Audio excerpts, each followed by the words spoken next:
Okay, welcome to the Carolina Traveler Show. That's Mocksville, North Carolina. Andy? Mock. Yeah. Ing. Yeah. All right, a little bit different beginning to the show for you today. We're on our way to meet a man, and the story behind why we're meeting him is fantastic. This is Sergeant First Class Marvin Bennett of North Carolina.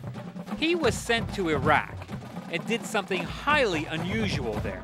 And right after we meet him for the first time, we'll tell you what that was. Sergeant Bennett. How are you? Good to meet you. Good meeting you. It's an honor. Yeah, well, I don't know about that. And it's always an honor to meet Andy Bennett. We know that's a lot. Yeah. It is.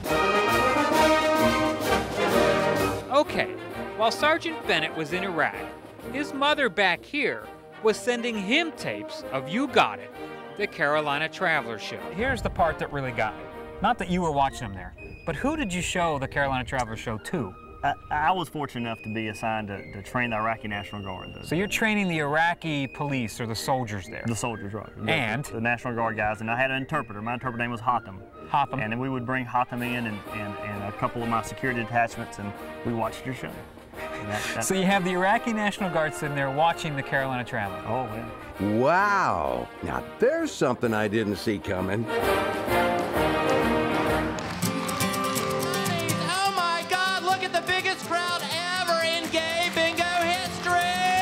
Oh, if only tonight's show were being broadcast in Iraq. I have an acre and a half, Ryan. I bet you're a hell on a lawnmower. What would they think about this? I-22, I-22. Do they even have bingo in Iraq? You're single, you gay, you're straight. Obviously, you're straight. If they do, they sure don't have it like this. But you do on tonight's Carolina Traveler.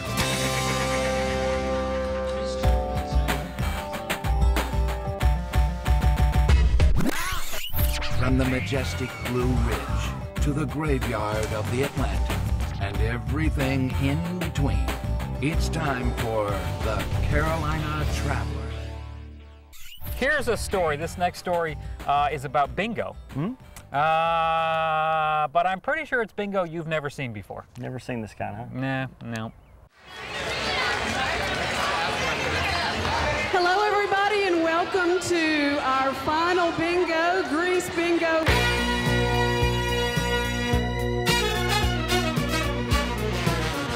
We had the largest crowd ever. If you've ever played bingo. That's right. I usually go to the Catholic bingos. See, this is a little different than Catholic bingo. I'm pretty sure you've never played bingo quite like this. We've run out of clipboards and bingo daubers. If there's anyone that can share. And not just because it's a packed house at the Grady Cole Center in Charlotte, North Carolina. So, cats, if you're ready, throw your mittens around your kittens and away we go! Oh my God, look at the biggest crowd ever in gay bingo history!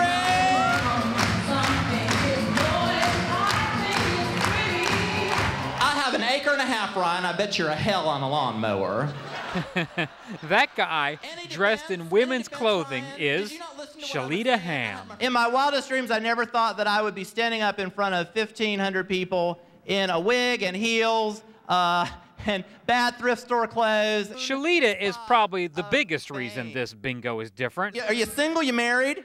Single. You're single. You gay? You straight? Obviously, you're straight. They call this gay bingo, but the truth is there are more straight people in the house tonight. Straight people, stand up! Oh my God!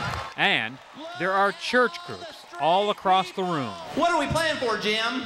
$79.69.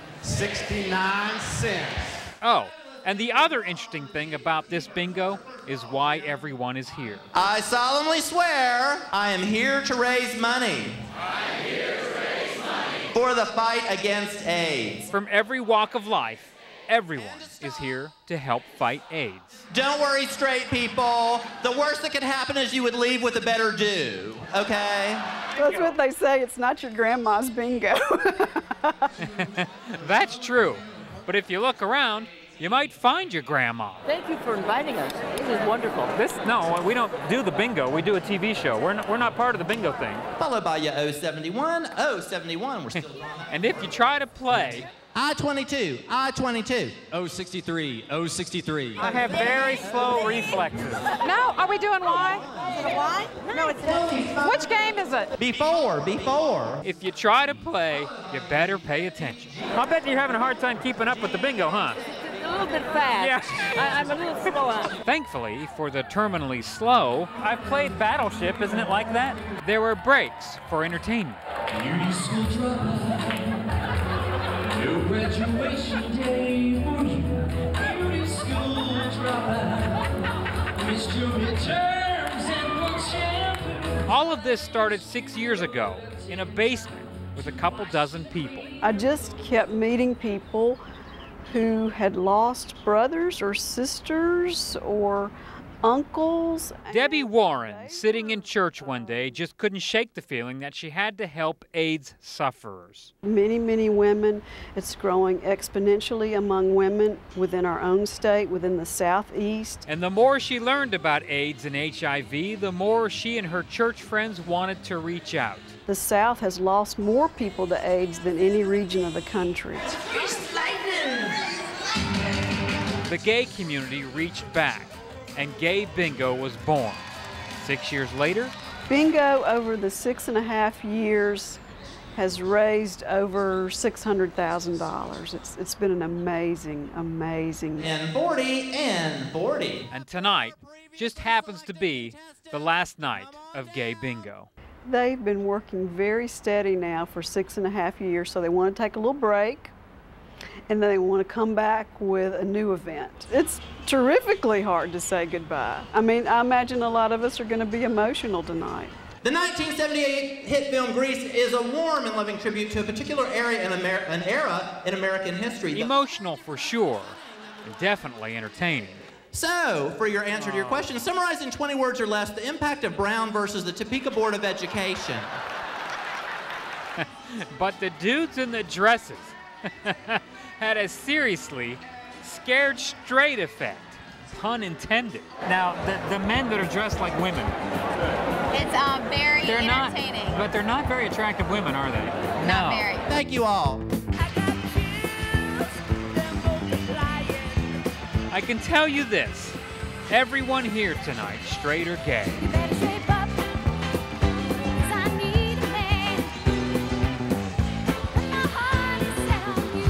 did a good thing.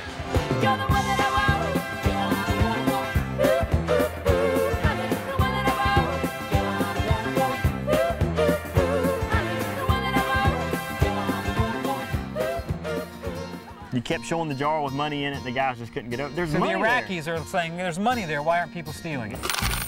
Sergeant Bennett says Iraqis don't leave money or food where it can be stolen. And if they don't have the money, I tell them that's all right. Well, here in the Carolinas, we do things a little differently. I've been doing this for 3 years now.